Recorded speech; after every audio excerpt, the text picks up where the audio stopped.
salita. Just wait, marami kang masasaktan pag umustang. Nabuhat bastos ko mag-ibang parang dimang. Ang dami-dami kong nakita at napakinggan. Ipinahiran nga, utak hangin ang laman. Shit, sinubukan ko pa rin kahit alam ko na datang. Sinisilip nila ay puro mali ko na galaw. Wala na ginawa kung di mahilig ng mga galaw. Sasabihin pa sa'yo, wala kang kwentang bumitaw. Hayaan mo na lang kung sila ay ganun na talaga. Di na mababago ang taong mga mukhang musga. Binalutan ng init ang katawan ni malansa. Ang pinangakit-akit mo na napapagkakit ka. Sige ba, gaan pa nang lalong lumiya. Baguhan man sa pag-awa ko ng mic. Di na bibitawan at gano'ng karami ang humarang. Ay gusto lang gagawin ko lang silang mga hagdanan. Sige ba, gaan pa nang lalong lumiya. Baguhan man sa pag-awa ko ng mic. Di na bibitawan at gano'ng karami ang humarang. Ay gusto lang gagawin ko lang silang mga hagdanan.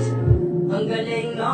Ang lupet, no? Pag binibida mo sarili mo sa kwento, malamig biyang dating. Halos di mo lang pabling. Kaso may puro gawa-gawang invento. Sige, hilap pababa. Malabo niyong makadapa sa simpleng salita. Ganun kadaming iba to, hindi kayo makaisa. Magpusalan ko sa sarili kung merong ibubuga.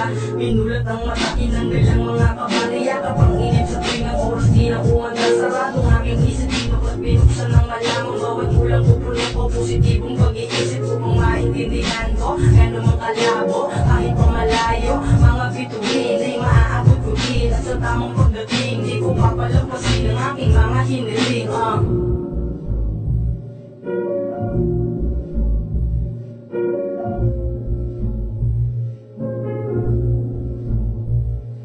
Sige ba, gaan pa lang, lalong lumiya. Baguhan man sa pag-awa ko ng mic. Di na bibitawan at gano'ng karami ang humarang. Ay gusto lang gagawin ko lang silang mga hagdanan. Sige ba, gaan pa lang, lalong lumiya. Baguhan man sa pag-awa ko ng mic. Di na bibitawan at gano'ng karami ang humarang. Ay gusto lang gagawin ko lang silang mga hagdanan. Sige ba, gaan pa lang, lalong lumiya. Baguhan man sa pag-awa ko ng mic. Di na bibitawan at gano'ng karami ang humarang. Ay gusto lang gagawin ko lang silang mga hagdanan. Sige ba, gaan pa lang, lalong lumiya. Baguhan man sa pag-awa ko ng mic. Di na bibitawan at gano'ng karami ang humarang. Ay gusto lang gagawin ko lang silang mga hagdanan.